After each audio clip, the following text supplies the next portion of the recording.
alalay Sino? ng client kanina pa. Thank you.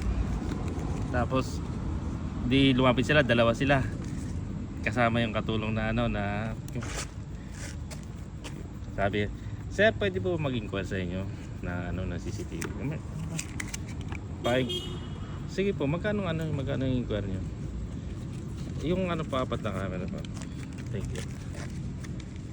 Tapos sabi di lumapit na ako. Yung pala para siyang aray ko.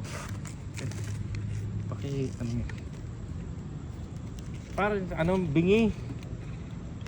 Nilalakas ko na yung boses ko. Thank you. Nilalakas ko na yung boses ko sa kanya. Ay, hindi yung pa ako marinig. Kasama yung yung kasama niyang bata. Nagagalit na nga eh. Tapos nag-i-stress ako ng init dun sa aray ko. Pinabuksan ko yung aircon kay Chulari. Pakiano naman, aray kong sakit, napilahin ako. Pinabuksan ko yung aircon sa kanya. Thank you. Diyan lamig eh. Diyan lamig na. Siyempre nainita na yung client na sabi ko magkano po ba ang papakabit yung CCTV. Sa bahay lang naman namin na maliit lang. Maliit lang. Ilan po bang camera? Ayaw nga sumagot eh. Arahin.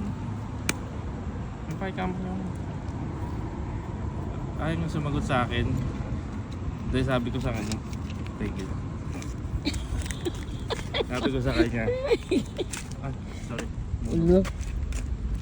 Sabi ko sa kanya, nyo po ma'am, sabihin nyo na po sa akin para magawa ko yung quotation kasi nagmamadali din po ako. Para siya nagpapaninig na mura ba, mahal. Dito ko.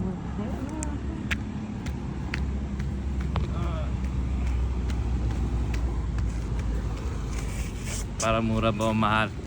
Thank you. Sige na, bukas yun na tuloy mo. Pero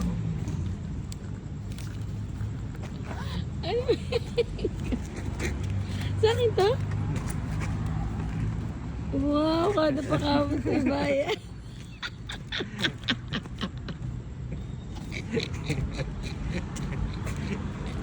ayan mo. Kamo sa bayan.